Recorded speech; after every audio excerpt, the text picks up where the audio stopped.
বিসমিল্লাহির রহমানির রহিম। আজ 4 জুলাই 2026 আমাদের বাংলাদেশ বার কাউন্সিল প্রিলিমিনারি ব্যাচের আহ, ষষ্ঠ ক্লাস এবং ফৌজদারি কার্যবিধির ষষ্ঠ ক্লাস। আজ আমরা আলোচনা করব সার্চ ওয়ারেন্ট বা তল্লাশি পরোয়ানা। তো বইয়ে পড়ার আগে আমি একটু আপনাদের বুঝাই যে সার্চ ওয়ারেন্ট ব্যাপারটা আসলে কি।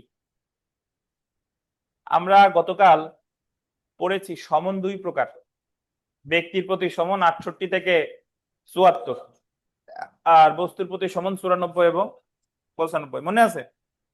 এখন ধরেন কাউকে 94 ধারায় একটা দলিল হাজির করার জন্য নির্দেশ দিছে।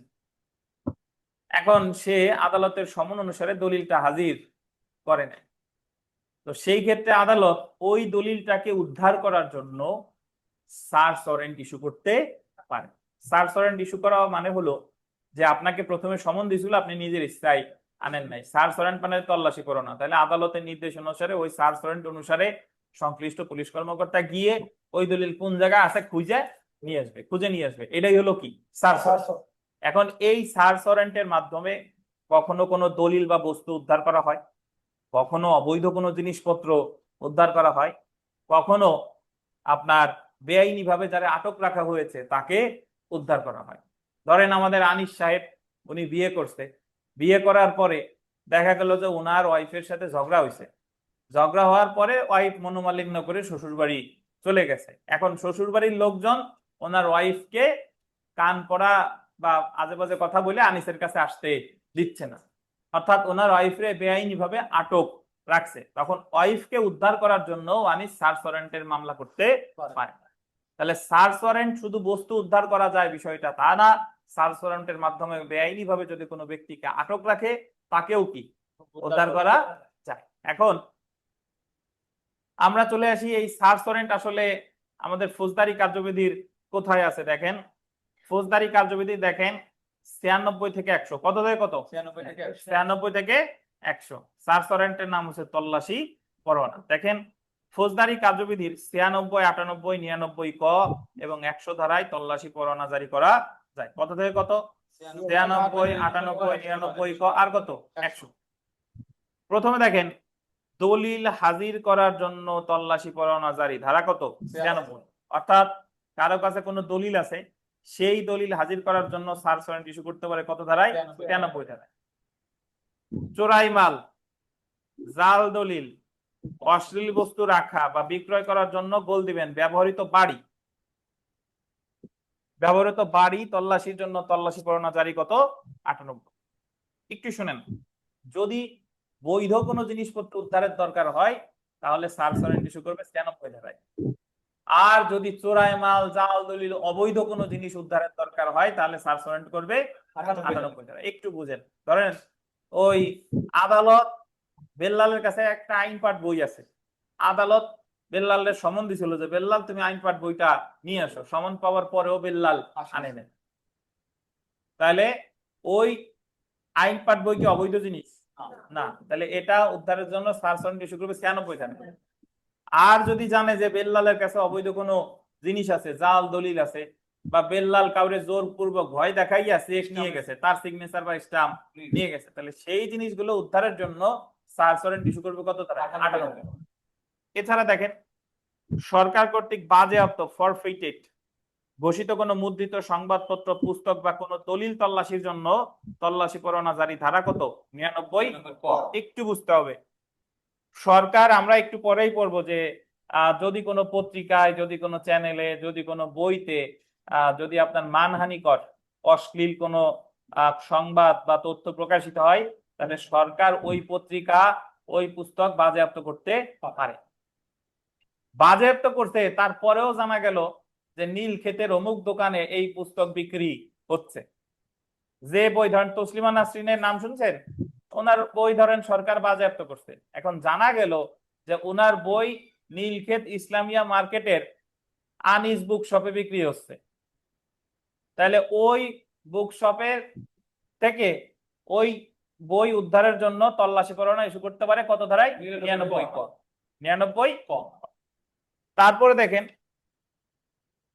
আটক ব্যক্তি তল্লাশির জন্য তল্লাশি পরোয়ানা, এটা কত ধারা? 100। অর্থাৎ যদি কোনো ব্যক্তিরা আটক করা হয় বেআইনি ভাবে, সেটা উদ্ধারের জন্য তল্লাশি পরোয়ানা কত ধারা? 100 ধারা। তাহলে সার্চ ওয়ারেন্ট আমরা মোটামুটি কোন বস্তু উদ্ধারের জন্য 96, নাকি? অবৈধ জিনিস হইলে 98, জব্দকৃত জিনিস হইলে 99A, আর বেআইনি ভাবে যারা আটক রাখছে ব্যক্তি, সেটা কত? 100 ধারা। এই ধারাগুলোতে সার্চ ওয়ারেন্ট ইস্যু করতে পারে। মোবাইল সাইলেন্ট করেন। মোবাইল আমাদের ফ্রিলিতে লিখিত পরীক্ষায় নিয়ম করা হয়েছে, মোবাইল বাজলে 100 টাকা জরিমানা, এবং এখন পর্যন্ত 400 আদায় করা হয়েছে। বুঝতে পারছেন? আজকেও 100 পাওয়া গেছে। তো আপনাদের এখনো জারি করি নাই, মোবাইল সাইলেন্ট করেন। দেখেন, তো তাহলে আমাদের সার্চ ওয়ারেন্ট মোটামুটি দেখলাম। এখন আমরা চলে এসেছি 96 ধারা। দেখেন, ধারা 96, দলিল হাজিরের জন্য তল্লাশি পরোয়ানা জারি। ধারা কত? 96। 96 ধারায় গোল দিবেন আদালত। পাইছেন? কে? আদালত। আদালত পান না? এই যে উপরে, আগে নিজের বই দেখবেন। 96 ধারায় আদালত নিম্নলিখিত গোল দেন 3টি কারণে। কয়টা কারণে? 3টি কারণে। 3টি কারণে তল্লাশি পরোয়ানা মঞ্জুর করতে পারে। 96 ধারায় কয়টি কারণে তল্লাশি পরোয়ানা মঞ্জুর করতে পারে? 3টি কারণে। কয়টি কারণে? 3টি কারণে। এই যে কি কি এই 3টা কারণ আমরা একটু দেখবো, আসেন। যখন সমন জারির মাধ্যমে কোনো ব্যক্তিকে সমনে উল্লেখিত কোনো দলিল বা কোনো বস্তু হাজির করতে বলা হয়, কিন্তু সে উক্ত দলিল বা বস্তু হাজির করবে না বা করে না। অর্থাৎ সমনে বলছে কি যে তুমি একটা দলিল হাজির করো, কিন্তু ও হাজির করবে না। আমাদের আবুল হোসেন খানের মতো হাজির করবে না, রাগ হয়েছে যে কেন রেজাল্ট আসলো না, আমি দলিল হাজির করব না। তাহলে যারে সমন দিছে কিন্তু তারপরেও দলিল হাজির করে নাই, সেই ক্ষেত্রে ওই দলিল উদ্ধারের জন্য কি ইস্যু করতে পারে? Search warrant. দেখেন, যখন এরূপ দলিল বা বস্তু কোনো ব্যক্তির দখলে আছে তা আদালতের জানা নেই। আদালতের একটা দলিল দরকার, কিন্তু আদালত জানে না যে এই দলিলটা আনিসের কাছে আছে, না হোসেন হাবিবের কাছে আছে, না নির্মলের কাছে আছে, না বা অন্য কারো কাছে আছে, কারো কাছে আছে জানে না। তাহলে সেই ক্ষেত্রেও সার্চ ওয়ারেন্ট ইস্যু করতে পারে। অর্থাৎ একজনের সমন দিছে হাজির করার জন্য, করে নাই, সার্চ ওয়ারেন্ট। ওই দলিল কার কাছে আছে জানে না, সেটাও কি? Search warrant. ফৌজদারি কার্যবিধি অনুসারে আন্ডারলাইন করবেন, কোন তদন্ত, বিচার বা অন্য কোন কার্যক্রমের উদ্দেশ্য সাধন করতে এরূপ তল্লাশি প্রয়োজন বলে। এছাড়া যে কোনো মামলার তদন্ত, বিচার বা অন্য কোনো কার্যক্রমের ক্ষেত্রেও তল্লাশি প্রয়োজন হলে সার্চ ওয়ারেন্ট ইস্যু করতে পারে। এখন আমি আপনাদের একটা কথা বলে রাখি, ম্যাজিস্ট্রেট কয় প্রকার বলেন তো? 2 প্রকার, বিচারিক ম্যাজিস্ট্রেট আর নির্বাহী ম্যাজিস্ট্রেট। এই সার্চ ওয়ারেন্ট 96, 98, 99 ক 100 এই 4টা ধারায় নির্বাহী ম্যাজিস্ট্রেট, জেলা ম্যাজিস্ট্রেট সার্চ ওয়ারেন্ট ইস্যু করতে পারে। আর বিচারিক ম্যাজিস্ট্রেট 98 ধারা সব ধারায় পারে।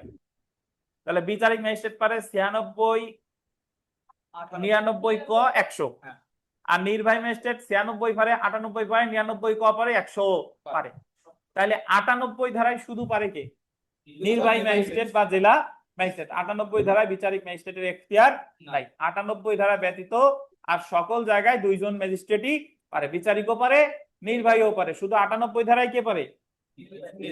নির্বাহী ম্যাজিস্ট্রেট বা জেলা ম্যাজিস্ট্রেট। বুঝতে পারছেন? তাহলে এই যে আমরা 96 ধারা যে সার্চ ওয়ারেন্ট, এটা একটা কথা মনে রাখবেন, 96 ধারা সার্চ ওয়ারেন্টের জন্য আলাদা মামলা করা যায়, মানে কোনো মামলা চলমান নাই, শুধু সার্চ ওয়ারেন্টের জন্যই আলাদা মামলা করা যায়, বা কোনো মামলা চলমান আছে সেইখানে দরখাস্ত দেওয়া যায়। বুঝেন নাই বোধহয়?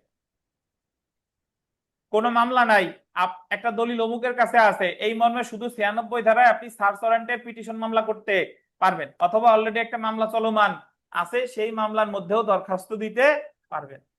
বুঝাইতে পারলাম? তাহলে 96 ধারার সার্চ ওয়ারেন্টের আদেশ কে কে দিতে পারে? বিচারিক ম্যাজিস্ট্রেট পারে না? মেট্রোপলিটন ম্যাজিস্ট্রেট, নির্বাহী ম্যাজিস্ট্রেট। মেট্রোপলিটন ম্যাজিস্ট্রেট কোন ম্যাজিস্ট্রেট শোনা? বিচারিক না? তাহলে আমি তো মাত্র বললাম যে 98 ছাড়া আর সবাই বিচারিকও পারে, নির্বাহীও পারে। তাহলে 96 তে মেট্রোপলিটন ম্যাজিস্ট্রেটও পারে, বিচারিক ম্যাজিস্ট্রেট তো মেট্রোপলিটন ম্যাজিস্ট্রেটের মধ্যেই পড়ে। মেট্রোপলিটন দেওয়ার কাম কি? আমি মনে রাখবো বিচারিক ম্যাজিস্ট্রেটও পারে, নির্বাহী ম্যাজিস্ট্রেটও পারে, কথা শেষ। শুধু নির্বাহী ম্যাজিস্ট্রেট পারে কোন ধারায়? 98। আচ্ছা দেখেন, জেনে রাখা ভালো, দেখেন 96 এক ধারায় যে কোনো আদালত দলিল দাখিলের জন্য তল্লাশি পরোয়ানা জারি করতে পারে। 96 2 ধারায় এই যে দেখেন, জেলা magistrate, chief judicial magistrate, chief metropolitan magistrate, ডাক বা তার কর্তৃপক্ষের পোস্টাল আর টেলিগ্রাফ অথরিটির হেফাজতে থাকা কোনো দলিল, পার্সেল বা অন্য কোনো বস্তুর তল্লাশির জন্য সার্চ ওয়ারেন্ট মঞ্জুর করতে পারে। তাহলে এখানে আমরা মনে রাখবো 96 ধারায় সার্চ ওয়ারেন্ট ইস্যু করতে পারে তিনটা ক্ষেত্রে, বিচারিক ম্যাজিস্ট্রেটও পারে, নির্বাহী ম্যাজিস্ট্রেটও পারে। আর একটা কথা মনে রাখেন, সার্চ ওয়ারেন্ট মঞ্জুর করুক বা না করুক, সংক্ষুব্ধ পক্ষের প্রতিকারের বিষয়। আমি সার্চ ওয়ারেন্টের আবেদন করছি, আমার সার্চ ওয়ারেন্ট দেয় নাই, প্রতিকার কি? রিভিশন। আমি সার্চ ওয়ারেন্টের আবেদন করছি, সার্চ ওয়ারেন্ট দিছে, প্রতিকার কি? আরেকজনের, রিভিশন। তাহলে সার্চ ওয়ারেন্টের বিরুদ্ধে কিছু গেলেই কি? রিভিশন। দেখেন, তারপরে আমরা 98-তে চলে আসি।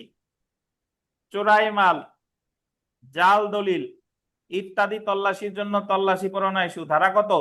98। তাহলে আপনার মাথায় আসতে পারে যে স্যার শুধু দলিল 96 আর জাল দলিল অবৈধ জিনিস হলে কত? 98। বুঝেন কিনা?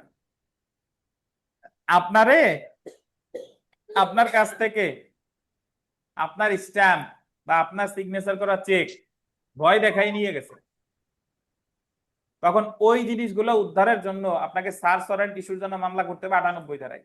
কত ধারায়?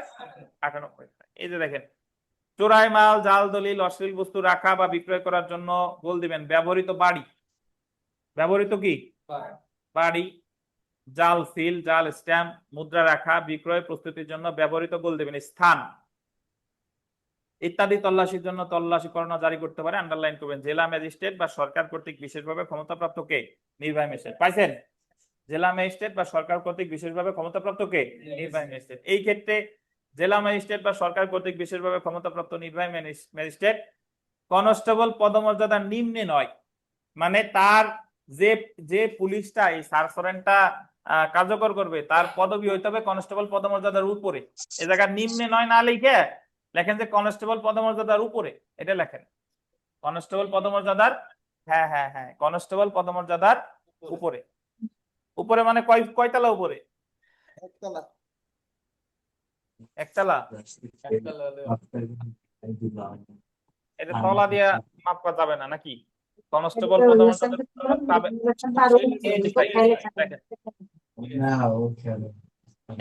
এএসআই হতে হবে, বুঝছেন? এই নুরুন নাহার, আপনার তো আজকে মাস্ক পরার কথা, মাস্ক পরেন, কষ্ট করে মাস্ক পরেন। দেখেন, কনস্টেবল পদমর্যাদার উপরে এমন যে কোনো পুলিশ কর্মকর্তাকে ওয়ারেন্ট দ্বারা তল্লাশি পরোয়ানার ক্ষমতা দিতে পারে। তাহলে আমরা মনে রাখবো যে সার্চ ওয়ারেন্ট 98 ধারার যে সার্চ ওয়ারেন্ট, এটা কার্যকর করবে পুলিশ। কোন ধরনের পুলিশ? কনস্টেবল পদমর্যাদার উপরে। এবং এই 98-তে সার্চ ওয়ারেন্ট দেখ বা না দেখ, প্রতিকার কি? রিভিশন। 96-তে দেখ বা না দেখ, প্রতিকার কি? রিভিশন। এবং আপনাকে যদি বলে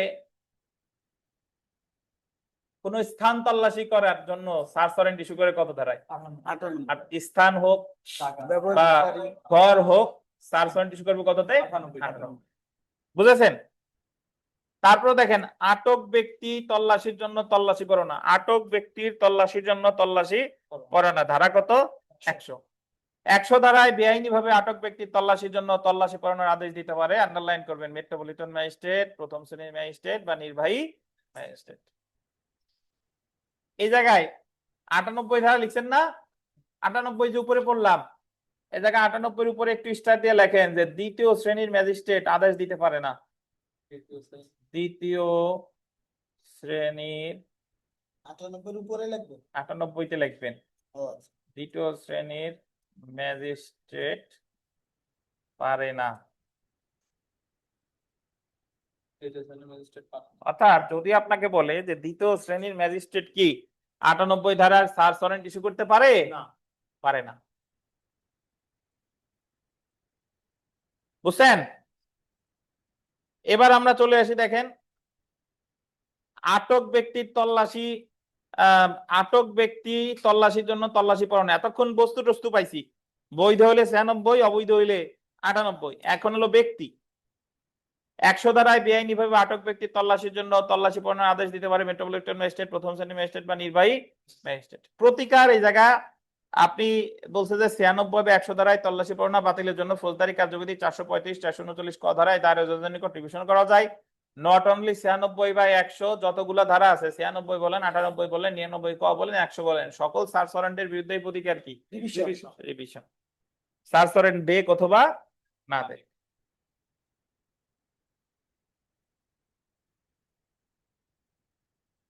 আচ্ছা, আমাদের মাইক্রোফোন কার কাছে? পড়েন বাসার সাহেব, 1 নম্বর প্রশ্ন পড়েন।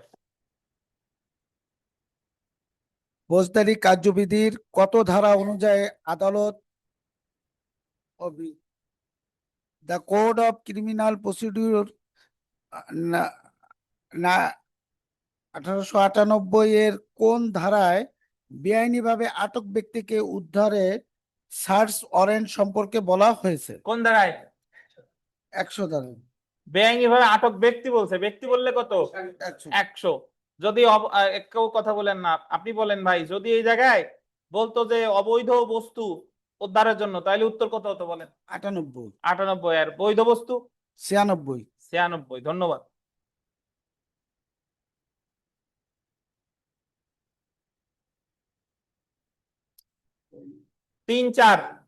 তিন চার প্রশ্ন ভিভিআই পড়বেন।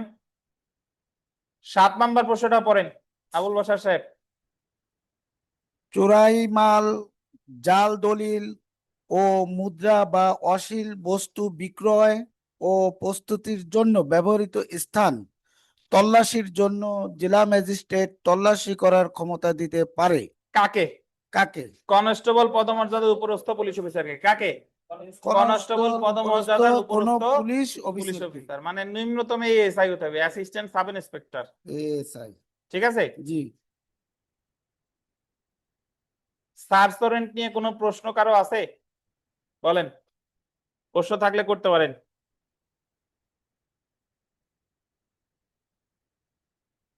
এই আনিস, আনিস চৌধুরী, আনিস আপনি বলেন, তাহলে সার্চ ওয়ারেন্ট কাকে বলে বলেন, বা সার্চ ওয়ারেন্ট কেন দেয় বলেন।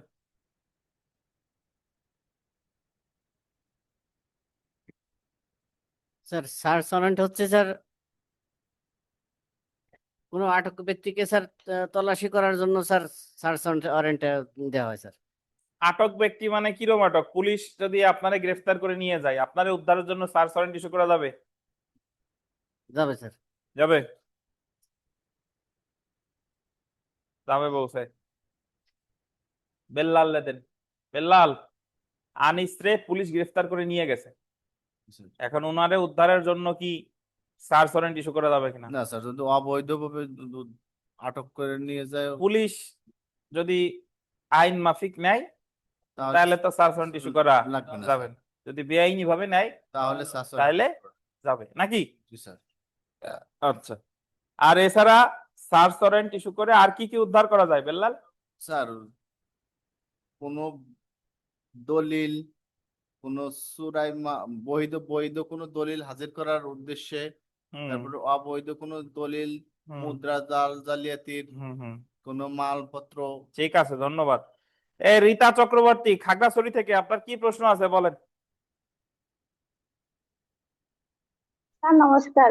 স্যার অবৈধ আটক ব্যক্তি বলতে একটু অবৈধভাবে আটক করে এটা একটু বুঝিয়ে অবৈধ দিতেন। আটক বুঝেন নাই তাই? জি স্যার।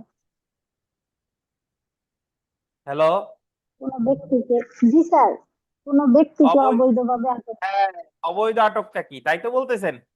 অবৈধ আটক হলো যেটা আইনগত আটক না, মানে আমরা বেআইনি ভাবে আটক করতে পারে, সরি মানে পুলিশ বিনা পরোয়ানায় গ্রেফতার করতে পারে 54, 55, 57, 151, এই সকল ক্ষেত্রে আটক করলে অবৈধ আটক না নাকি?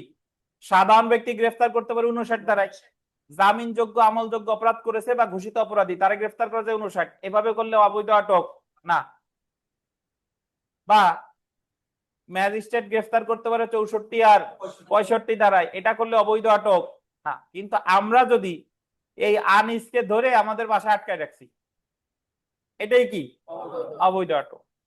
আনিস কিছু করে নাই, ওনারা আটক রাখাটা কি অবৈধ আটক। অথবা দেখা গেল যে হাজবেন্ড ওয়াইফ ডিভোর্স হয়ে গেছে, তাদের ওই আপনার বৈবাহিক সম্পর্ক এখন আর নাই, কিন্তু বাচ্চাটা ধরেন ওয়াইফের কাছে আছে, কিন্তু ওয়াইফ ওই বাচ্চারে স্বামীর সাথে দেখা করতে দেয় না, এটাও কি অবৈধ আটক।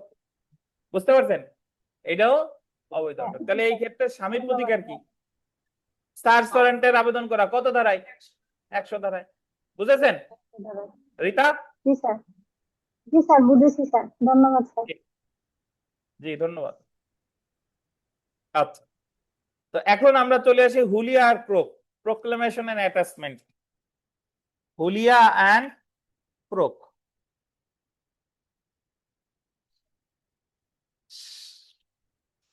এই যে হুলিয়া, হুলিয়া শুনলে একটা হুল ফোটানোর ব্যাপার আছে, বেল্লালের আবার ওই মৌমাছির কামড়ের কথা মনে পড়বে না। হুলিয়া, হুলিয়ার অ্যাকচুয়াল বাংলা প্রতিশব্দ হলো ঘোষণা। কি বলেন? ঘোষণা। আর ইংরেজিতে বলে প্রোক্লেমেশন। আর অ্যাটাচমেন্ট মানে হচ্ছে ক্রোক। এখন হুলিয়ার ক্রোক কি আমরা পড়ার আগে আমি একটু আপনাদের ব্যাখ্যা দেই। হুলিয়াটা আছে আমাদের ফৌজদারি কার্যবিধির ধারা 87, আর ক্রোকটা আছে ধারা 88। হুলিয়া ব্যাপারটা আসলে কি শুনেন। ধরেন একজন রে আদালত ওয়ারেন্ট ইস্যু করলো, কিন্তু তারে পুলিশ গ্রেফতার করতে পারে নাই, আবার সে নিজেও কখনো ধরা দেয় নাই, সে নিজে এসে কখনো জামিন প্রাপ্ত হয় নাই। এখন ভাই যদি তারে কোনোদিন না ধরতে পারে, গ্রেফতার, একটা মামলার বিচার শুরু হয়, আসামিরে গ্রেফতার করবে, আসামি আদালতে আসবে, চার্জ গঠন হবে, তারপর বিচার।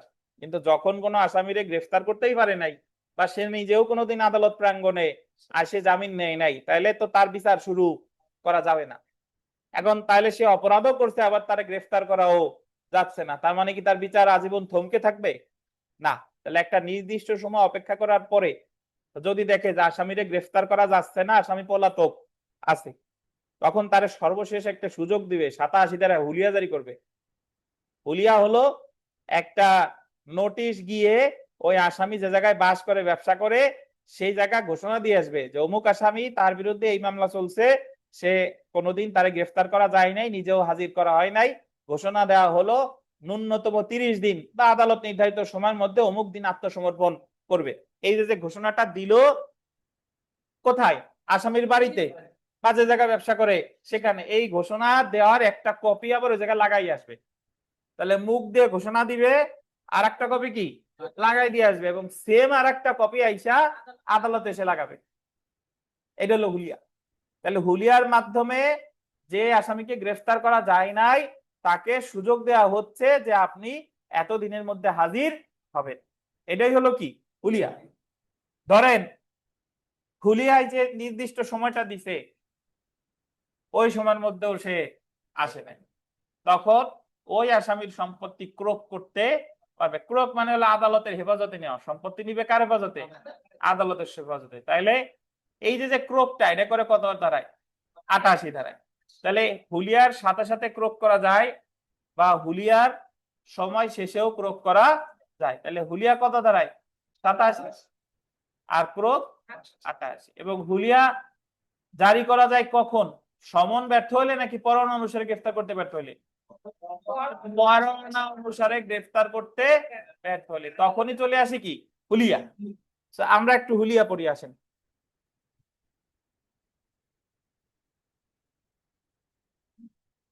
কোন ব্যক্তির হাজিরা নিশ্চিত করার জন্য আদালত সমন দিতে পারে, আন্ডারলাইন করেন। হাজিরা নিশ্চিত করার জন্য কি দিতে পারে? সমন দিতে পারে, বা ওয়ারেন্ট দিতে পারে, বা হুলিয়া জারি করতে পারে। কিন্তু একটা জিনিস মনে রাখবেন, একটা মামলা শুরুতেই কিন্তু হুলিয়া দেওয়া যায় না, সর্বপ্রথম সমন অথবা ওয়ারেন্ট দেয়। ওয়ারেন্ট অনুসারে যদি তারে কোনোদিনই গ্রেফতার করা না যায়, তারপরে হলো কি হুলিয়া। কিন্তু একটা মামলা শুরু করছে, প্রথমেই হুলিয়া দেওয়া যাবে? যাবে না। পলাতক ব্যক্তির হাজিরার জন্য 87 ধারায় হুলিয়া জারি করতে পারে, এবং একই সাথে 88 ধারায় উক্ত ব্যক্তির, আন্ডারলাইন করে, স্থাবর বা অস্থাবর বা উভয় সম্পত্তি ক্রোক করার নির্দেশ দিতে পারে। সো প্রথমে আমরা চলে আসি যে পলাতক ব্যক্তির জন্য হুলিয়া, proclamation for person absconding. Abscond শব্দের অর্থ হলো পলাতক। পালিয়ে যাওয়া। তাহলে হুলিয়া কি যে আসামিরে পাওয়া গেছে তার প্রতি জারি করা যায়, না যে আসামি পলাতক? যে আসামি কি পলাতক। এখন পলাতক মানে কি, সে কোনোদিনই আদালতে হাজির হয় নাই। পলাতকটা যদি এরকম হয় যে একবার জামিন নিয়ে আর আসে নাই, তার ক্ষেত্রে কিন্তু হুলিয়া না। হুলিয়াটা কার ক্ষেত্রে? যে কোনোদিনই আদালতে হাজির হয় নাই। বুঝেন কিনা? আচ্ছা, পলাতক ব্যক্তি বা আত্মগোপন করেছে এমন ব্যক্তির হাজিরার জন্য 87 ধারায় আদালত গোল দিবেন, লিখিত হুলিয়া জারি করতে পারে। কি হুলিয়া? লিখিত হুলিয়া জারি করতে পারে। 87 ধারায় বলা হয়েছে যদি আদালত বিশ্বাস করে যে আদালতে হাজির করার জন্য যে ব্যক্তি বরাবর পরোয়ানা জারি করা হয়েছে, আন্ডারলাইন করেন, সে পলাতক আছে। সে কি আছে? পলাতক আছে। অথবা পরোয়ানা কার্যকর হতে না পারে সেজন্য আত্মগোপনে করেছে। কি কার্যকর হতে না পারে? সমন না পরোয়ানা? পরোয়ানা। সেক্ষেত্রে আদালত তাকে একটি নির্দিষ্ট স্থানে, আন্ডারলাইন করবে, নির্দিষ্ট স্থানে এবং নির্দিষ্ট সময় গোল দিবেন, যা 30 দিনের কম নয়। এটা ইম্পর্টেন্ট। 30 দিনের কম নয়, হাজির হবার নির্দেশ দিয়ে লিখিত হুলিয়া জারি করতে পারে। এখন প্রশ্ন হলো, তাহলে সময় কতক্ষণ? অ্যাটলিস্ট 30 ডেজ, মানে ন্যূনতম 30 দিন। ইচ্ছা করলে আরো বেশি হতে পারে। আপনারা অনেকে অনধিক ন্যূনতম এগুলা বুঝেন না। যদি বলতো অনধিক 30 দিন, তাহলে মনে হতো সর্বোচ্চ 30 দিন, 30 দিনে বেশি দিতে পারবে না। আর এই জায়গা বলছে 30 দিনের কম নয়, মানে নট লেস দেন 30 ডেজ, ন্যূনতম 30 দিন। ইচ্ছা করলে আরো বেশি সময় দিতে পারে। তাহলে যদি পরীক্ষায় আসে যে হুলিয়ায় সর্বোচ্চ কত সময় দিতে পারে, সর্বোচ্চ তো এই জায়গায় উল্লেখ নাই।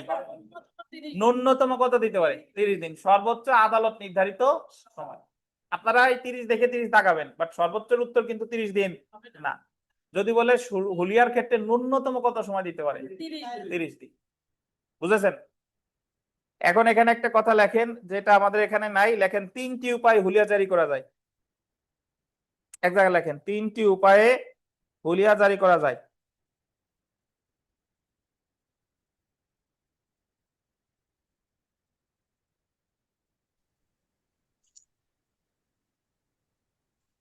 এই উপায়গুলো ছোট্ট করে এক এক কথায় লিখবো। 1 নাম্বার দিয়ে লেখেন, আসামির বসবাসের স্থানে, আসামির বসবাসের স্থানে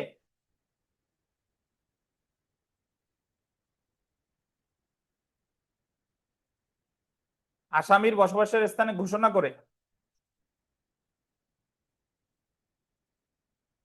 কি করে? ঘোষণা করে। 2 নাম্বার, আসামির বসবাসের স্থানের প্রকাশ্য জায়গায় লটকিয়ে।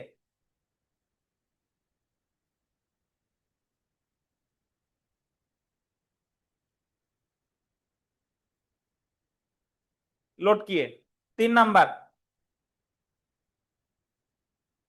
আদালতের প্রকাশ্য স্থানে লটকিয়ে।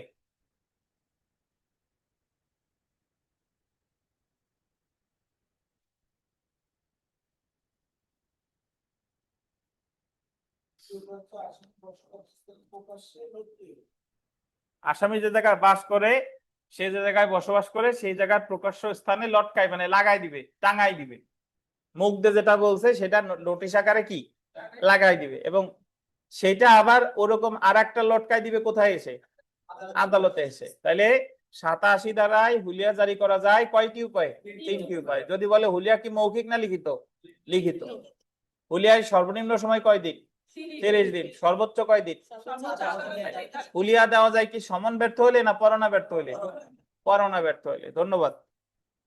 আমরা চলে এসেছি ধারা 88।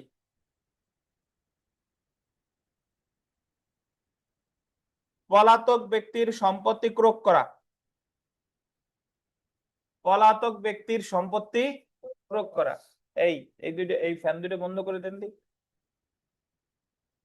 পলাতক ব্যক্তির সম্পত্তি ক্রোক করা,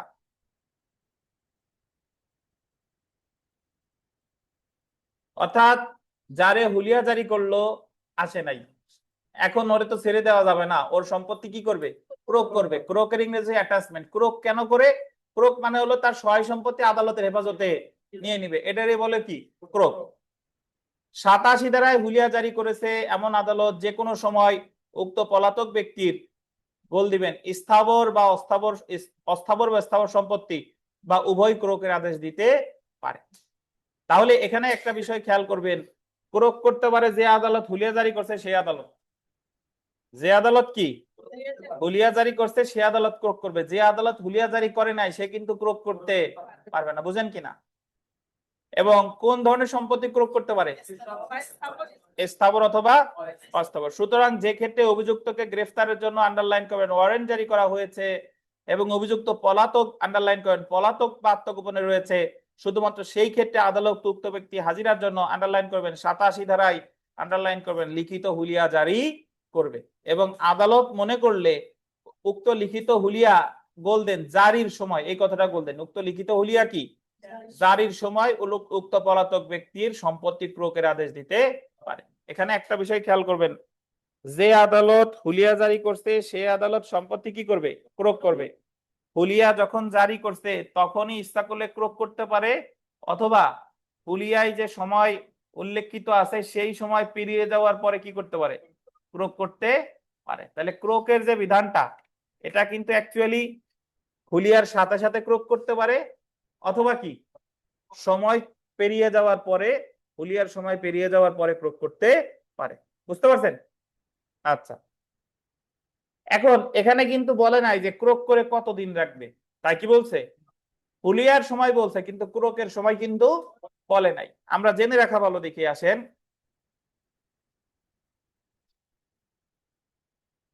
হুলিয়া জারি করে হাজির হওয়ার জন্য গোল দেন সর্বনিম্ন 30 দিনের সময় দিবে। সর্বনিম্ন কয় দিন? 30 দিন।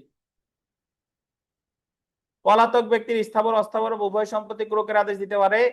সরকারকে আন্ডারলাইন করবেন, রাজস্ব প্রদানকারী স্থাবর সম্পত্তি ক্রোকের আদেশ প্রদান করা হলে উক্ত সম্পত্তি ক্রোক করতে হবে সম্পত্তি যে জেলায় অবস্থিত উক্ত জেলার গোল দিবেন কালেক্টর মারফত।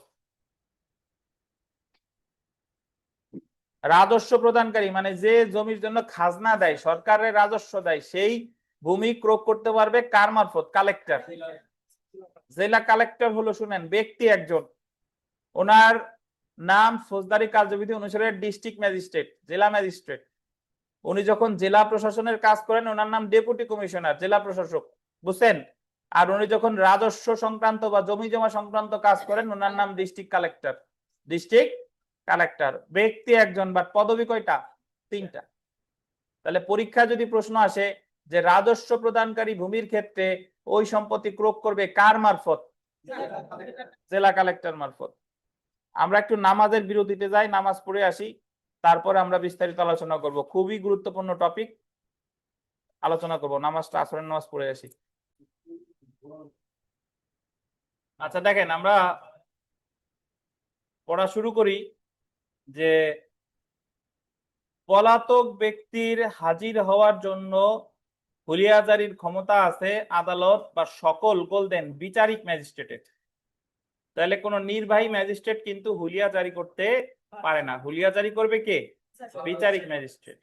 কিন্তু আন্ডারলাইন করবেন, যে ক্ষেত্রে কিন্তু শুধুমাত্র যে আদালত এমন হুলিয়া জারি করে সেই আদালত উক্ত পলাতক ব্যক্তির সম্পত্তি ক্রোকের আদেশ দিতে পারে। তাহলে আপনার এখানে 3টে আন্ডারলাইন করে 3টে স্টার দেন, মনে রাখবেন। যে আদালত হুলিয়া জারি করছে সেই সম্পত্তি কি করতে পারে?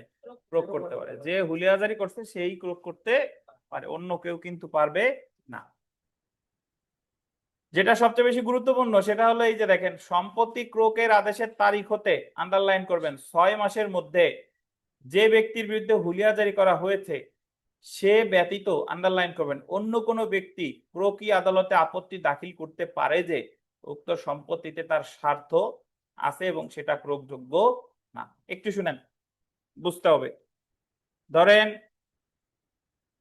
ক একটা মামলার আসামি, ওয়ারেন্ট ইস্যু করছে, তারে ধরতে পারে নাই, সে নিজেও এসে জামিন নেয় নাই।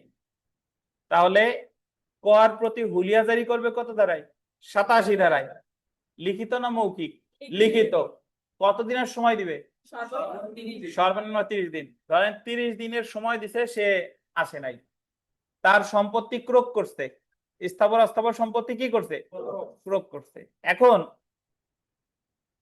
বিকাশ হালদার এসে আদালতে দাবি করতেছে যে ওর অনার কোয়ার সম্পত্তি ক্রোক করবেন, ভালো কথা, কিন্তু এর কোয়ার কাছ থেকে যে সম্পত্তি আনছেন মোটরসাইকেল, কোয়া যে মোটরসাইকেল চালাইতো ওই মোটরসাইকেল তো আমার কাছ থেকে ধার নিয়ে ও চালাইতো, কিন্তু আপনি তো ওইটা ক্রোক করে নিয়ে গেছেন, কিন্তু ওই মোটরসাইকেলের প্রকৃত মালিক কে? বিকাশ হালদার। এখন বিকাশ হালদারকে এই আপত্তিটা জানাতে হবে ক্রোকের 6 মাসের মধ্যে। অর্থাৎ যিনি মামলার আসামি না, তার সম্পত্তি যদি ক্রোক করা হয় তাহলে তাকে আপত্তি জানাতে হবে কয় মাসের মধ্যে? 6 মাস। এটা হলো প্রশ্ন, পরীক্ষায় প্রশ্ন আসবে যে অন্য কোনো ব্যক্তির সম্পত্তি ক্রোক করলে কত সময়ের মধ্যে আপত্তি জানাবে? 6 মাস। তারপরে দেখেন 88(6) ধারায় স্বার্থ সংশ্লিষ্ট লিখিত আপত্তি মঞ্জুর না হলে, মানে সে 6 মাসের মধ্যে আবেদন করছে কিন্তু তারা ফেরত দেয় নাই, নাম মঞ্জুরির আদেশের তারিখ হতে আন্ডারলাইন করবেন 1 বছরের মধ্যে উক্ত সম্পত্তিতে তার সত্ত্ব প্রতিষ্ঠার জন্য মোকদ্দমা দায়ের করতে পারে। 6 মাসের মধ্যে আবেদন করছে, বিকাশ হালদারের মোটরসাইকেল দেয় নাই, তখন তার দেওয়ানি মামলা করতে হবে কয় বছরের মধ্যে? 1 বছরের মধ্যে।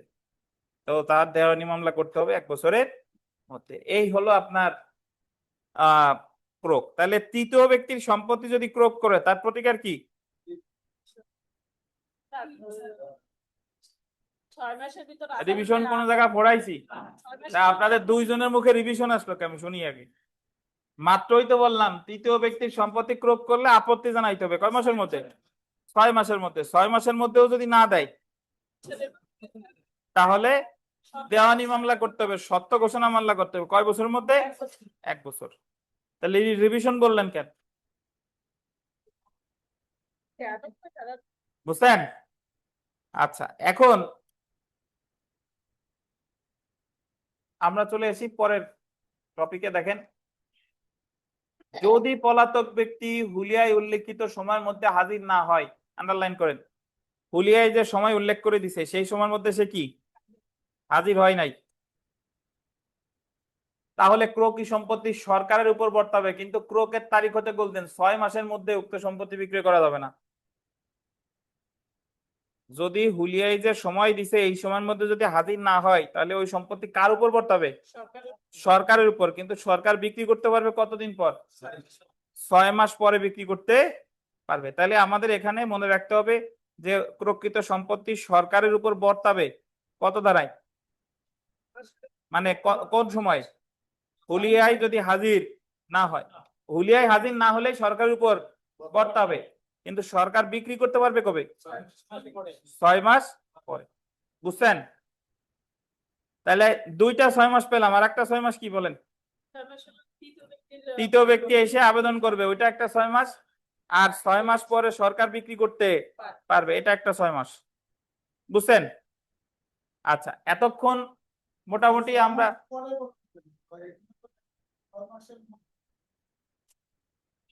পড়েন, ওই জায়গায় কি লেখা আছে পড়েন। যদি পলাতক ব্যক্তি উল্লেখিত সময়ের মতো হাজির না হয় তাহলে প্রকৃত সম্পত্তি সরকারের উপর বর্তাবে, কিন্তু ক্রোকের তারিখ হতে 6 মাসের মধ্যে উক্ত সম্পত্তি বিক্রয় করা যাবে না।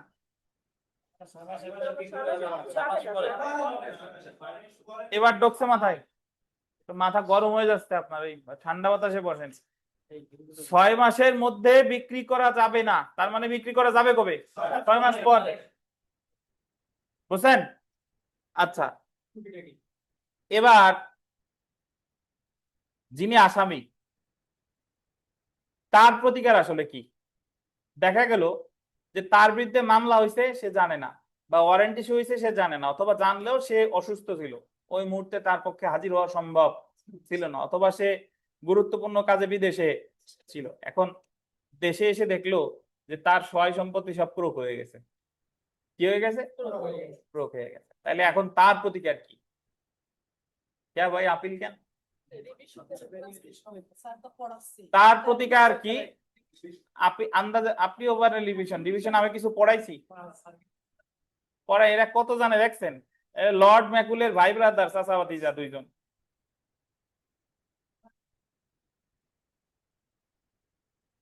আচ্ছা, তাহলে ক্রোকি সম্পত্তি পুনরুদ্ধার, যদি সে ধরেন সম্পত্তি ক্রোক করা যায় তাহলে তার প্রতিকার কি? যার সম্পত্তি ক্রোক করা হয়েছে সে ক্রোকের তারিখ হতে গোল্ডেন 2 বছরের মধ্যে ক্রোক আদেশ প্রদানকারী আদালতে হাজির হয়ে ক্রোকি সম্পত্তি পুনরুদ্ধারের আবেদন করতে পারে। অর্থাৎ যার সম্পত্তি ক্রোক করা হয়েছে তিনি এই ক্রোককৃত সম্পত্তি পুনরুদ্ধারের আবেদন করবে 89 ধারায়। এই যে ক্রোকি সম্পত্তি পুনরুদ্ধার না, এটার পাশে লেখেন ধারা 89। ধারা কত? তাহলে এই যে ক্রোকি সম্পত্তি পুনরুদ্ধারের আবেদন, এটা ক্রোকের তারিখ হতে কত সময়ের মধ্যে করবে? 2 বছরের মধ্যে করবে। যদি উক্ত ব্যক্তি প্রমাণ করতে পারে যে সে পলাতক ছিল না, সে প্রমাণ করছে ধরেন সে পলাতক ছিল না, বা পরোয়ানার জন্য সে আত্মগোপন করেনি, বা সে নির্ধারিত সময়ে হুলিয়া পায়নি, তাহলে আদালত তার প্রকৃত সম্পত্তি পুনরুদ্ধারের আবেদন মঞ্জুর করতে পারে। বুঝেছেন? যদি সে প্রমাণ করতে পারে যে আমি পলাতক ছিলাম না, আমি অসুস্থ ছিলাম, আমি অমুক জায়গায় ছিলাম, তাহলে আদালত তার সম্পত্তি কি করে দিতে পারে? ফিরাই দিতে পারে। আর আবেদন না মঞ্জুর করলে সে অনেক যৌক্তিক ব্যাখ্যা দিছে যে আমি অসুস্থ ছিলাম, এই যে আমার মেডিকেল সার্টিফিকেট যাবতীয় যা যা দেখানো দরকার সব দেখাইছে, বাট তারপরেও তারা ফেরত দেয় নাই, তাহলে তার বিরুদ্ধে আপিল করা যাবে।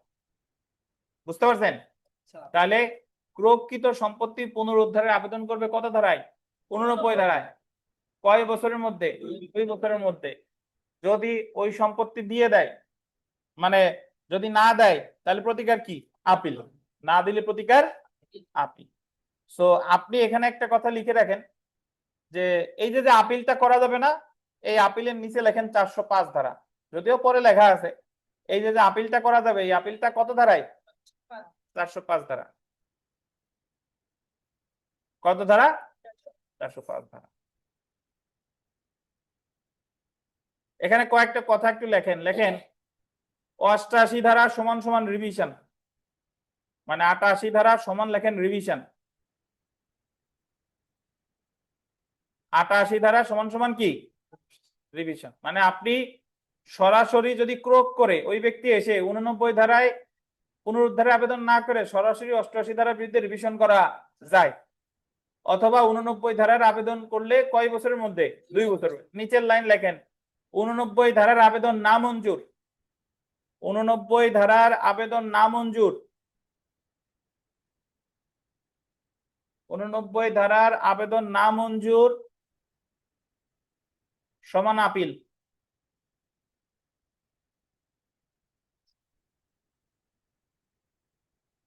89 ধারার আবেদন মঞ্জুর সমান সমান লেখেন রিভিশন। 89 ধারার আবেদন মঞ্জুর সমান সমান রিভিশন।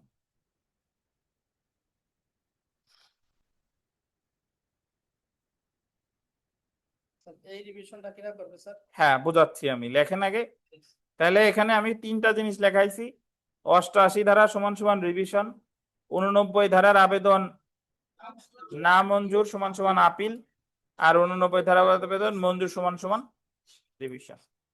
শুনেন, ধরেন ওই যে ক প্রতি হুলিয়া জারি করতে আসে নাই, সম্পত্তি ক্রোক করতে আসে না, এখন ক এসে দেখলো তার সয় সম্পত্তি ক্রোক হয়ে গেছে, তাহলে ক এর প্রথম প্রতিকার সে যদি মনে করে এই 88 ধারায় ক্রোক আদেশের বিরুদ্ধে সরাসরি রিভিশন করতে পারে, অথবা সে 89 ধারায় ওই ক্রোককৃত সম্পত্তি পুনরুদ্ধারের আবেদন করতে পারে। কতদিনের মধ্যে? 2 বছর। 2 বছর। এবং 89 ধারা আবেদন করছে, বাট সেই আবেদনটা না মঞ্জুর করছে, মানে তার ওই সম্পত্তি দেয় নাই, তাহলে তার প্রতিকার কি? আপিল। আর যদি এরকম হয় যে 89 ধারা আবেদন মঞ্জুর হয়েছে, মানে তার সম্পত্তি ফিরায় দিছে, তার সম্পত্তি ফিরাই যদি দিয়ে থাকে তাহলে সংক্ষুব্ধ বাদী না, আসামির সম্পত্তি ফিরাই দিছে, তাহলে এই জায়গা ক্ষতিগ্রস্ত কে? বাদী। তাহলে বাদী প্রতিকার হলো রিভিশন। তাহলে 89 ধারার আবেদন না মঞ্জুর সমান সমান আপিল, আর 89 ধারার আবেদন মঞ্জুর সমান সমান কি? রিভিশন। বুঝেন কিনা? বুঝতে পারছেন? তাহলে আর এখানে আপনাদের একটা প্রশ্ন করা উচিত। কোন প্রশ্ন আছে জায়গা? তাহলে সরকারের উপর প্রকৃত সম্পত্তি বর্তাবে কখন? হুলিয়ার সময় পার হওয়ার পরে।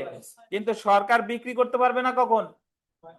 6 মাসের মধ্যে পারবে না, 6 মাসের পরে পারবে। এখন ধরেন যদি এরকম হয় যে 6 মাসের পরে সরকার বিক্রি করে দিছে, কিন্তু আসামি এসে 2 বছরের মধ্যে আবার পুনরুদ্ধারের আবেদন করছে। এখন যখন পুনরুদ্ধারের আবেদন করলো, দেখলো যে সরকার তো সম্পত্তি বিক্রি করে দিচ্ছে, এখন কি হবে তাইলে? নাকি এখন কি হবে তাইলে? এখন শুনেন, এ জায়গা দুইটা বিষয়। সরকার 6 মাস পরে বিক্রি করতে পারলেও সচরাচর বিক্রি করে না। আর যদি ধরেন বিক্রি করেই ফেলছে, তাহলে সেই ক্ষেত্রে বিক্রি করে ফেলছে, এরপরে এসে আসামি আবার ওই সম্পত্তি পুনরুদ্ধারের আবেদন করছে, তাহলে আদালত যদি তারে পুনরুদ্ধার মানে সেটা ফিরাইও দেয়, তাহলে ওই যে যে টাকাটা বিক্রি করছে সেই টাকাটা তারে দিয়ে দিবে। বুঝতে পারছেন? হ্যাঁ। তো তাহলে এখানে আমার মনে রাখতে হবে, হুলিয়া জারি করে 87 ধারায় লিখিত আকারে হুলিয়া জারি করা যায় কয়টি উপায়? 3টি উপায়। হুলিয়া সর্বনিম্ন সময় কতদিন? 30 দিন। হুলিয়া জারি করার সাথে সাথে বা হুলিয়া উল্লিখিত সময়ের পরে সম্পত্তি ক্রয় করতে পারে কত ধারায়? 88 ধারায়। 88 ধারায় রাজস্ব প্রদানকারী ভূমির ক্ষেত্রে স্থাবর সম্পত্তি ক্রয় করবে কার মাধ্যমে? জেলা কালেক্টর, নাকি? আর যে আদালত হুলিয়া জারি করছিল সেই আদালতই সম্পত্তি কি করবে? ক্রয় করবে। তৃতীয় ব্যক্তির সম্পত্তি যদি ক্রয় করা হয়, সে আবেদন করবে ক্রয়ের কয় মাসের মধ্যে? 6 মাস। 6 মাসের মধ্যে আবেদন করলো, যদি তাকে না দেয় তাহলে সত্য মামলা করবে কয় বছর? 1 বছর। হুলিয়ায় উল্লেখিত সময়ের মধ্যে যদি সে না আসে, তাহলে এই সম্পত্তি কার উপর বর্তাবে? সরকার। তবে সে বিক্রি করতে পারবে না কয় মাসের মধ্যে? 6 মাস, নাকি? আর এবার আসে আসামি। আসামির প্রকৃত সম্পত্তির বিরুদ্ধে আসামির প্রতিকার 88 ধারা সমান সমান কি? রিভিশন। আর 88 ধারায় যদি আমি না যাই, তাহলে ক্রোকি সম্পত্তি পুনরুদ্ধারের আবেদন করবো ক্রোকের কয় বছরের মধ্যে? 2 বছর। ওই পুনরুদ্ধারের আবেদন যদি নাম মঞ্জুর হয়, তাহলে কি? আপিল। কত ধারায়? 405। 405। আর 89 ধারার আবেদন যদি মঞ্জুর হয়, অর্থাৎ আমার প্রকৃত সম্পত্তি আমার ফিরাইয়া দিছে, তাহলে বাদীর প্রতিকার কি? রিভিশন। বুঝছেন? এখন দেখেন, আমরা এখানে প্রতিকারটা পড়ি। দেখেন, প্রতিকার: সম্পত্তি ক্রোক আদেশ বাতিলের জন্য রিভিশন দায়ের করা যায়, বা ক্রোকের তারিখ হতে 2 বছরের মধ্যে ক্রোকি সম্পত্তি পুনরুদ্ধারের জন্য 89 ধারা আবেদন করা যায়। এতক্ষণ এই জিনিসই পড়াইলাম। ক্রোকি সম্পত্তি পুনরুদ্ধারের আবেদন করতে হবে যে আদালত পলাতক ব্যক্তির সম্পত্তি ক্রোকের আদেশ দিয়েছিল, কোন আদালতে? সে আদালতে। আদালত ক্রোকি সম্পত্তি পুনরুদ্ধারের আবেদন করবেন অগ্রাহ্য করলে তার বিরুদ্ধে কি করা যাবে? আপিল করা যাবে। যে আদালত আবেদন অগ্রাহ্য করে, সেই আদালতের আদেশের বিরুদ্ধে সাধারণত যে আদালতে আপিল করা যায়, সে আদালতে আপিল করতে হবে কত ধারা? 405 ধারা। তো বিগত বছরের প্রশ্ন, আমাদের মাইক্রোফোন কার কাছে? পড়েন বিগত বছরের প্রশ্নটা পড়েন। নুরুন নাহার, জোরে পড়েন। পলাতক আসামি প্রকৃত সম্পত্তি অন্য কোনো ব্যক্তি অন্য কোনো ব্যক্তি গোল দেন। অন্য কোনো ব্যক্তি।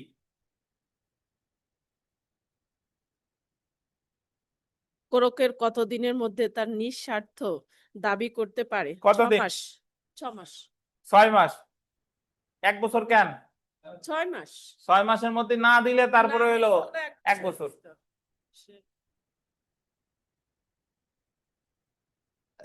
আচ্ছা, একেবারে নিচে লেখেন 88 এবং 146 ধারা। 88 এবং 146 ধারা।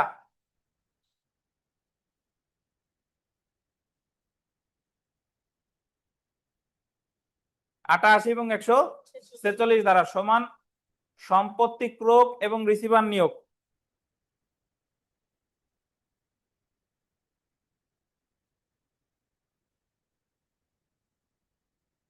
সম্পত্তি ক্রোক এবং কি? রিসিভার নিয়োগ। যদি আপনাকে বলে যে ফৌজদারি কার্যবিধির কোন ধারায় সম্পত্তি ক্রোক করা হয়? 88 আর কত? 146। যদি বলে কোন ধারায় রিসিভার নিয়োগ করা হয়? 88 এবং 146। 88 এবং 100, এই 2 ধারায় ক্রোকও করা যায়, এই 2 ধারায় রিসিভারও নিয়োগ করা যায়। এখন যদি বলেন স্যার রিসিভার কে? রিসিভার হলো যে সম্পত্তি ক্রোক করা হয়েছে, ওই সম্পত্তি যিনি দেখাশোনা করেন তারে কি বলে? রিসিভার। যে সম্পত্তি ক্রোক করা হয়েছে, ওই সম্পত্তি যিনি দেখাশোনা করেন তারে বলে রিসিভার। সেলফ প্র্যাকটিসের 5, 8, 9, 10, 11, 14, 17 নাম্বারটা আমরা পড়ি নাই, ভেতরে একটু পড়ি। দেখেন, বাংলাদেশের বাইরে কোনো সমন পাঠাতে বা গ্রেফতারি পরোয়ানা জারির জন্য উক্ত সমন বা গ্রেফতারি পরোয়ানা পাঠাতে হবে উক্ত দেশের যে আদালত উক্ত সমন বা পরোয়ানা বাস্তবায়ন করবে তার নিকট। অর্থাৎ আপনি যদি বাংলাদেশের সমন বাইরের কোনো দেশে পাঠাইতে চান, তাহলে যে আদালতে এই সমন বা পরোয়ানা বাস্তবায়ন করবে তার কাছে কি করতে হবে? পাঠাতে হবে। হুলিয়া ক্রোক মানে 87, 88, 89 ধারা নিয়ে অনলাইন অফলাইনে যারা আছেন, আপনাদের কোনো প্রশ্ন থাকলে আমাকে জিজ্ঞাসা করতে পারেন, প্লিজ প্রশ্ন থাকলে জিজ্ঞাসা করেন। 87, 88, 89 নিয়ে 89 পাচ্ছেন না খুঁজে?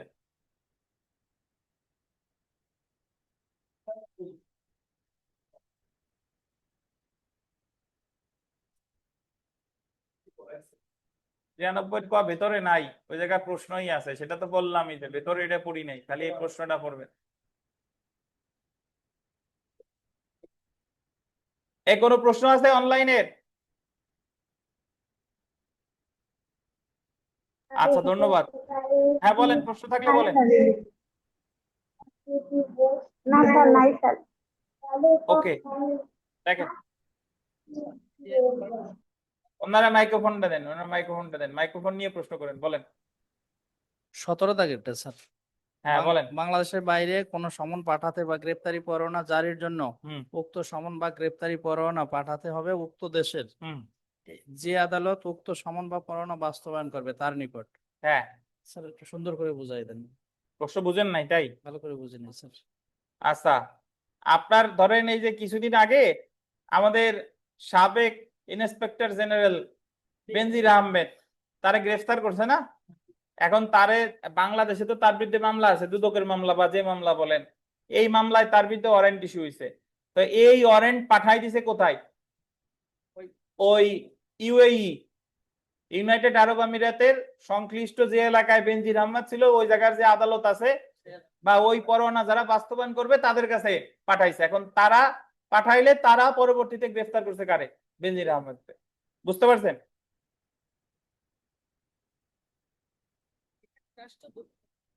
আচ্ছা, আমরা চলে আসি। গ্রেফতার করছে আপনাদের কয়েকজনের যারা গুজব রটায়, তারা ভাষ্য হলো ছেড়ে দিয়েছে। আচ্ছা দেখেন, ধারা 99 ক সংবাদপত্র, পুস্তক আর গ্রেফতার করা ছাড়ে দেখ, এদের আমাদের কাজ নাই। আমি তো উদাহরণ দিয়ে বুঝাইলাম যে এই হচ্ছে ব্যাপার।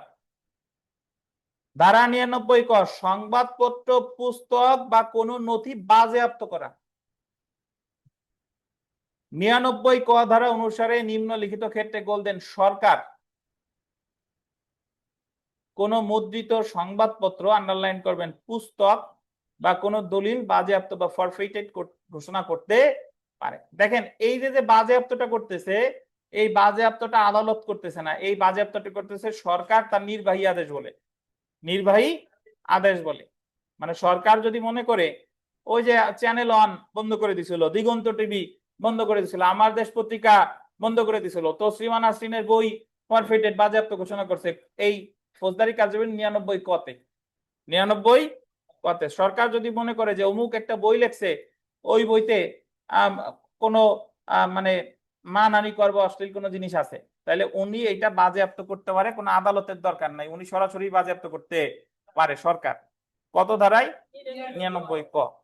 দেখেন, যা প্রকাশ করা দণ্ডবিধির 123 ক, 124 ক। 124 কর উপরে লেখেন রাষ্ট্রদ্রোহিতা, রাষ্ট্রদ্রোহিতা।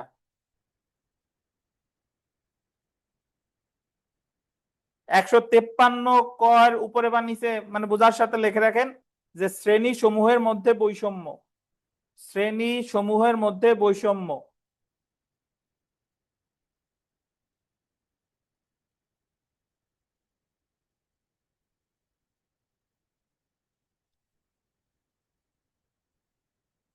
শ্রেণী সমূহের মধ্যে কি বৈষম্য। 292 এই জায়গায় একটু লিখতে পারেন অশ্লীল বস্তু বিক্রয় করা। 292 হলো অশ্লীল বস্তু বিক্রয় করা।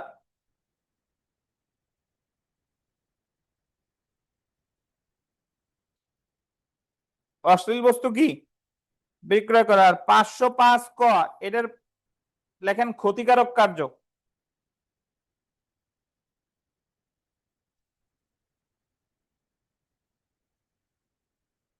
কি কার্য?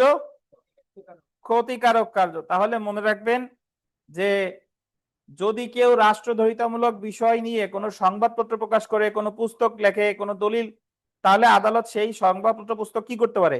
বাজেয়াপ্ত করতে পারে। শ্রেণী সময়ের মধ্যে বৈষম্য মানে আপনি এমন বই লিখছেন যে হিন্দু মুসলিমের মধ্যে দাঙ্গা বেঁধে যাবে, বা অশ্লীল বস্তু ক্রয় বিক্রয় করছেন বা প্রকাশ করছেন, লিখছেন, 505 ক হলো ক্ষতিকারক কার্য করছেন, তাহলে আপনার ওই পুস্তক বা দলিল বা সংবাদপত্র কি করতে পারে? বাজেয়াপ্ত করতে পারে। তারপরে দেখেন, যা প্রকাশ করা বাংলাদেশের, আন্ডারলাইন করবেন রাষ্ট্রপতি, আন্ডারলাইন করবেন প্রধানমন্ত্রী, আন্ডারলাইন করবেন সংসদের স্পিকার, আন্ডারলাইন করবেন প্রধান বিচারপতির জন্য মানহানিকর। তাহলে কার কার জন্য মানহানিকর? রাষ্ট্রপতি, প্রধানমন্ত্রী, সংসদের স্পিকার, আর কে? প্রধান বিচারপতি। এই 4 জনের জন্য মানহানিকর। যে কোনো বিষয়, হ্যাঁ ওনার মাইক্রোফোনটা দেন, ওনার একটা প্রশ্ন আছে পিছনে, দেন তো, দেন।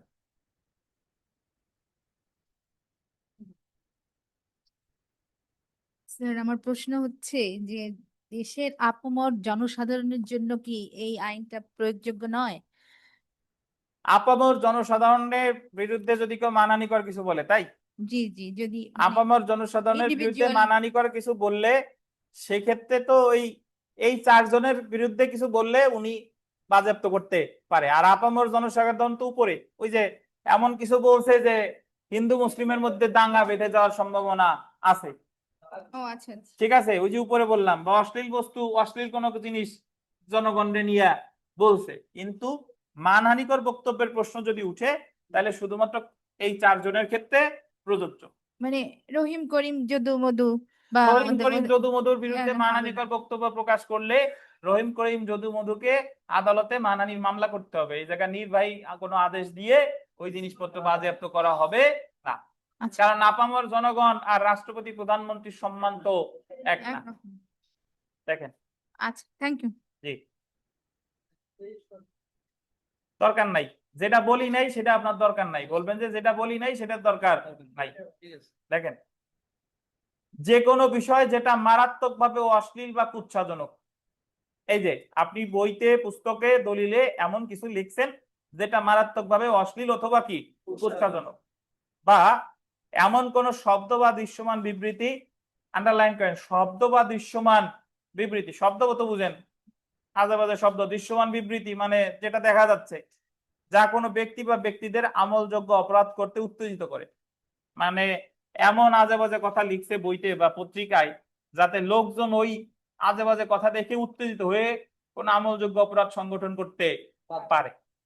তাহলে এই সকল ক্ষেত্রে আপনার সরকার তার নির্বাহী আদেশ বলে ওই সংবাদপত্র, ওই পুস্তক বা ওই দলিল কি করতে পারে? বাজেয়াপ্ত করতে পারে। কত ধারায়? 99 ক। এবার দেখেন, হাইকোর্ট বিভাগে আবেদন করা লেখা আছে না, এটার পাশে লেখেন ধারা 99 খ। ধারা 99 খ, অর্থাৎ হাইকোর্ট বিভাগে যে আবেদন, এটা কোথায় আছে? 99 খ। 99 খ। তো এখন যদি কোনো পুস্তক, বই টই এগুলা যদি বাজেয়াপ্ত করে, তাহলে সংক্ষুব্ধ ব্যক্তি কি প্রতিকার আছে? এটা বলছে দেখেন, 99 ক ধারায় প্রদত্ত বাজেয়াপ্তির আদেশ বাতিল করার জন্য স্বার্থ সংশ্লিষ্ট যে কোনো ব্যক্তিকে গোল্ডেন 2 মাসের মধ্যে হাইকোর্ট বিভাগে আবেদন করতে হবে। অর্থাৎ 99 কতে যদি কোনো বাজেয়াপ্ত করে, এর বিরুদ্ধে আপিল রিভিশন কিছু করা যায় না, আবেদন করতে হবে হাইকোর্টে। কয় মাসের মধ্যে? 2 মাসের মধ্যে আবেদন করতে হবে। তাহলে আমরা বিগত বছরের প্রশ্ন যদি দেখি, সরকার the code of criminal procedure 1898 এর কোন ধারা বলে অশ্লীলতার অভিযোগে কোন পুস্তক বাজেয়াপ্ত করে? কোন ধারা? 99 এ। তারপরে দেখেন, এই বেল্লাল, এই 2 নম্বর প্রশ্ন পড়েন, সেলফ প্র্যাকটিসের 2 আর 3 পড়েন। সরকার কর্তৃক বাজেয়াপ্ত কোনো সংবাদপত্র, পুস্তক বা দলিল কোন স্থানে আছে কি না তা তল্লাশি করার জন্য তল্লাশি পরোয়ানা জারি করতে পারে। যে কোনো ম্যাজিস্ট্রেট। দেখছেন, মানে ওই যে সরকার যে পুস্তক যে বই বাজেয়াপ্ত করছে, জানা গেল যে এমন পুস্তক এমন বই গোপালগঞ্জের জ্ঞান বিকাশ লাইব্রেরিতে বিক্রি হচ্ছে, তাহলে এইগুলা বাজেয়াপ্ত করা, এগুলো তল্লাশির জন্য তল্লাশি পরোয়ানা ইস্যু করতে পারে কি যে কোনো ম্যাজিস্ট্রেট। ম্যাজিস্ট্রেট, সে নির্বাহী হইতে পারে অথবা কি বিচারিকও হতে পারে। 3 নাম্বারটা পড়েন বেল্লাল। সরকার কোনো সংবাদপত্র বা পুস্তক বাজেয়াপ্ত করার আদেশ দিলে তার বিরুদ্ধে প্রতিকার কি? বাজেয়াপ্ত আদেশ বাতিলের জন্য কি করতে পারবে? আবেদন করতে করতে পারবে পারবে। কোথায় আবেদন করবে?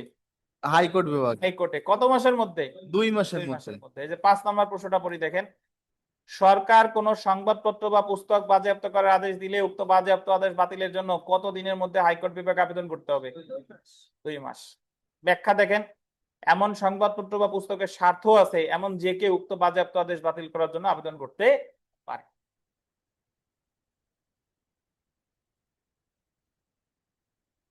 তাইলে আপনারা একটু বলেন তো দেখি, এই নুরুন নাহার, 99 ক আর 99 খ কি এক জিনিস কিনা বা কোনো পার্থক্য আছে কিনা? নুরুন নাহার। স্যার 99 কথা হলো যে মুদ্রা, মানে সরকার যে কোনো বই বা মুদ্রা এগুলো বাজেয়াপ্ত করতে পারে। মুদ্রা, মুদ্রা, পুস্তক, দলিল, মুদ্রা, মুদ্রিত স্যার, মুদ্রিত আর মুদ্রা কি এক? না স্যার, মুদ্রিত সংবাদপত্র। আপনার খালি মুদ্রার কথাই মনে পড়ে নুরুন নাহার। দেখেন, আহ, 50,000 হয়েছে বিকাশ অ্যাকাউন্টে, কোনো টাকা নাই। এই তো এখন বলতেছেন টাকা নাই।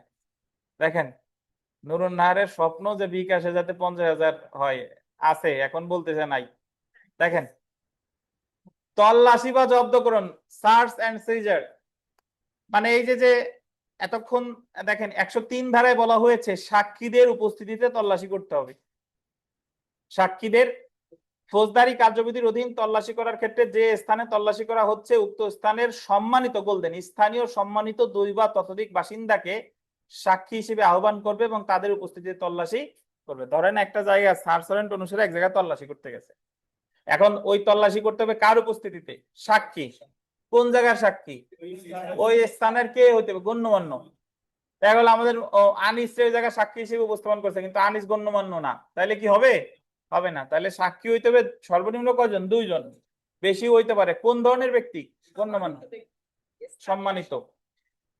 103-এর 1 ধারা অনুসারে 2 বা ততোধিক ব্যক্তির উপস্থিতিতে তল্লাশি কর্মকর্তা তল্লাশি করবে। 103-এর 2 ধারায় বলা হয়েছে তল্লাশি করার সময় উদ্ধারকৃত মালামালের একটি আন্ডারলাইন করে একটি তালিকা তৈরি করবে বা জব্দ তালিকা বা সেজার লিস্ট নামে পরিচিত। তাহলে যদি আপনাকে বলে ভাইবা পরীক্ষায় জিজ্ঞেস করে জব্দ তালিকা তৈরি করে কত ধারায়?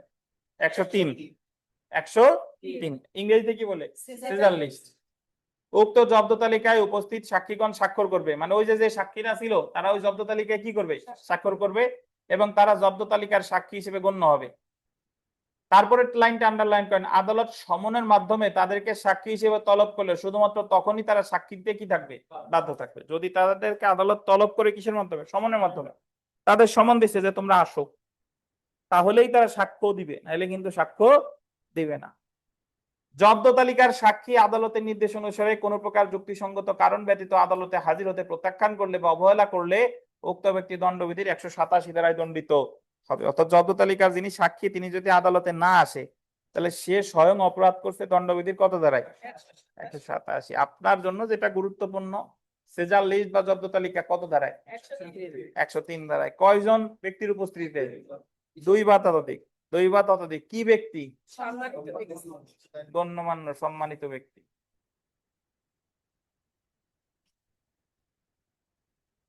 সেলফ প্র্যাকটিসের 1 পড়েন বেল্লাল। আছে? মাইক্রোফোন আছে কাছে? সর্বনিম্ন কতজন সাক্ষী উপস্থিতিতে তল্লাশি করতে হবে? কয়জন? 2 জন স্যার। সর্বনিম্ন 2 জন। সর্বোচ্চ কয়জন? সর্বোচ্চ সর্বোচ্চ বলা আছে? নির্দিষ্ট আছে। নাই। কোন প্রশ্ন আছে কারো? শুনেন আমি একটু বলে দিই, এই যে আমরা একেবারে শুরু থেকে আজকের পর্যন্ত যা পড়ছি, অর্থাৎ 103 ধারা পর্যন্ত, এটার উপরে 40 মার্কের পরীক্ষা হবে আগামী শুক্রবার। শুরু থেকে কত বলেন? 103 পর্যন্ত। আর আজকে ক্লাস এই পর্যন্ত, এখন আপনাদের পরীক্ষা হবে 40 মার্কের, প্রশ্ন প্রিন্ট দিয়ে পরীক্ষা হবে। কয় মার্ক আজকে? 40। তাহলে আগামী শুক্রবার 5টায় পড়া, কত কত মার্কের পরীক্ষা? 40। কত থেকে কত? শুরু থেকে এই পর্যন্ত, শুরু থেকে এই পর্যন্ত। ঠিক আছে, তো আজকে এই পর্যন্ত ক্লাস। ভালো থাকেন। আমি প্রশ্ন প্রিন্ট দিচ্ছি, অনলাইনে প্রশ্ন পাবেন, তখন পরীক্ষা দিবেন, আগে প্রিন্ট দিয়ে নিই।